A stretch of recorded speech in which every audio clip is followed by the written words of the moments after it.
The Switch 2 is here, it has launched, the sales numbers are wild, and this is a weird time, right? This console kind of was plagued with some controversy right when it was announced. The price tag was a whole thing. Then there were the accessories. Then there was the moment where they held the price because they didn't know how tariffs were going to affect everything, and it looks like it affected accessories so much that a video game controller is now like $100 basically. So much. The cost of games, the fact that it has like nothing as far as a launch lineup is concerned, and now the Switch 2 has sold, it looks like, an estimated at least 3 million units in a single day, which is insane. Jake, your resident content cowboy here. Yeehaw, let's get into it.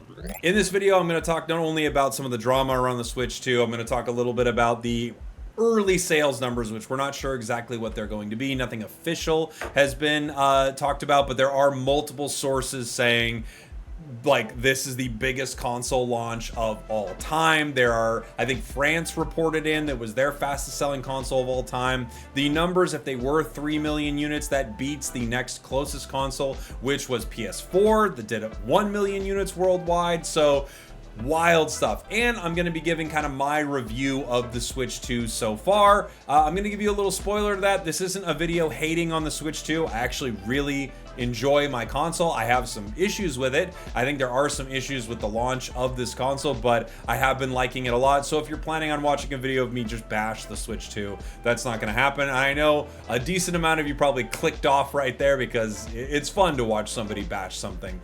Maybe later I'll buy a Switch 2 just for fun and I'll smash it for you. But until then, I'm going to be talking about what I like, what I don't like, and of course, this crazy launch. I know everyone was upset about the price when it was first announced, but that didn't stop people from pre-ordering it like crazy, breaking every single website that tried to put the console up. I was in multiple lines. I was in the Best Buy line, the Target line, the GameStop line. I think I got through at Target at one point, then they just took it out of my cart. They stole it from me. And then I finally got through at Best Buy in some weird moment because I think they were putting them up in waves on their site, and I got in through, like, I was riding those waves, baby, and I got it at some point. Anyway, I ended up getting my console at a midnight launch, which is something I haven't done in years.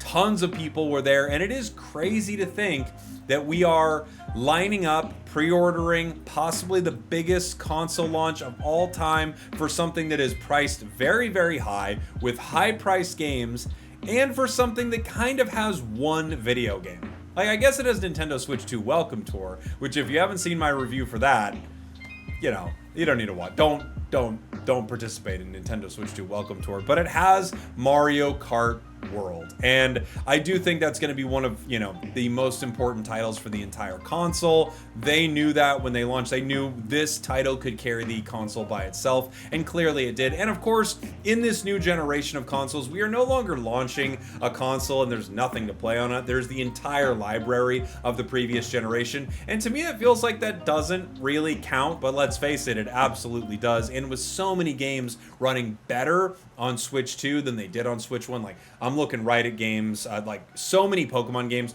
Pokemon Scarlet Violet, Unite, I've heard Legends does better, so there are multiple games that run much better on Switch 2, and there are Switch 2 versions of a lot of these games, but it's crazy to think that a new console at a high price point, in a time of sort of economic uncertainty, at least here in the United States, and without a library of games, sold insanely well. Again, it should be on track to beat the sales record for the month for the PS5 and PS4, which was about 4.5 million units. So it will be the biggest console launch in history, and hopefully they can start releasing some stuff for it soon, because I think people are going to be excited about Mario Kart for a while. Obviously, we have Donkey Kong on the horizon, but it does feel like there isn't a lot to sustain this thing. We've got like little moments, like tentpole moments, like, oh, Donkey Kong is there, and then we have a lull, and then we have the new Pokemon Legends game, and then we have a lull. I know I'm missing something in between there. I think Kirby is in between there, but it really does feel like a console released without a lot of games, which is probably my biggest complaint. If we want to get into reviewing the console itself right now, I mean, let's talk about the Switch 2. First off, this thing is beautiful. This is it right here. A lot bigger than the Switch 1. I feel like the Joy-Cons, like the way they click out, the way they feel, it just feels pretty phenomenal. And the magnetic is very satisfying, super easy to use. It really does feel like an update in just about every way to the Switch. Everything runs faster, smoother, and I know some people are thinking, wait, it's just a better Switch? And I don't want to be one of those like, what else were you expecting, guys? Because I've seen a lot of that online. The what else were you expecting, guys, are always there. But I do feel like that is essentially what they were selling you. They didn't create any reality where this is going to come with a Kinect and you're going to be waving your arms at your screen and dancing, as we all love to do with the Xbox Kinect. But I really do feel like they marketed this as Switch, but better. It has a better, stand when you're propping this up. It has a larger screen. The Joy-Cons are better. There's like better stuff inside it. It's not the operating system isn't a potato anymore. It's actually something that can run games. Like there's a processor in here. They didn't used to have that before. All joking aside, it's much faster, much better. I'm not saying it's PS5 level gaming. I don't think Nintendo ever is attempting to do that. Nintendo is one of those interesting companies where, unlike Sony and Microsoft, which I think operate their consoles on the razorest of thin margins, possibly even losing money every single console they sell, I think Nintendo very intentionally is trying to make not only video games that make them money, but they are trying to sell a console that with each console they sell, they are making a profit, which is kind of wild in markets like this. I know it's weird. It's like not a weird thought for business, right? Imagine selling a product you make money on. But PlayStation and Xbox and a lot of things for the longest time would sell a lot of these consoles at a loss because they know once they got it in your home, there would be Xbox Live and you buying all the games and this and that. So they wanted to make the console price as competitive as possible. Nintendo has decided to not do that. They wanted to make money on each console sold. Clearly, they also are, in my opinion, I could be getting this totally wrong, this is just what it looks like to me, they are clearly making their bread in the United States, EU, stuff like that, so that they can have a cheaper priced console in Japan. Japan also has very different economic factors than we have in the US and different places in the EU. I mean, it must be tough marketing, pricing, and figuring out how to launch something on a global scale. Especially with all the crazy things going on and with tariffs that change every day. And we just love those tariffs that change every day. So back to the console, though. I do feel like, for me, it's what I expected, a Switch, but better. And for that, I think it's awesome. But I do understand how some people could pick that up and go, man, I was hoping for a way bigger console. If you remember, the Switch 1 was released in 1932. So it actually has been a while since we've had a new Switch. So you would probably, or maybe fairly, expect sort of bigger changes across the board. And while there are cool things that I'm not touching on, I do think the basics of this console are, this is the Switch, but better. Like, truly, I do think that is what they're selling you. As far as the launch lineup is concerned, or should I just say Mario Kart World is concerned, that game is awesome. It is a great launch game. It's one of the absolute best launch games they could possibly have. But there's no question that this is a very weak lineup for a long, like, there's really nothing to play on this. I know there are updated Switch games and stuff like that, but when you get a brand new console, I think you're expecting like at least like 5 games that you can't play anywhere. And I know you could make arguments that there are sort of versions of that. I gotta say, playing Scarlet right now, Pokemon Scarlet on Switch 2, such a better game. I truly think if Pokemon Scarlet Violet was released and it ran like it does on Switch 2, we might be having a conversation that it's one of the better Pokemon games they've ever made. It's so much better on Switch 2, it's incredible, but that's not really fair, right? I mean, that doesn't feel like a launch title. That's just an old Switch title that happens to work really, really well for the Switch. So if you're kind of giving a grade to its launch lineup, it has an S tier game and nothing else, which is pretty disappointing. I think they could absolutely have a better lineup of games. I think the price is also fair to discuss and say is very high. The price of games is very high.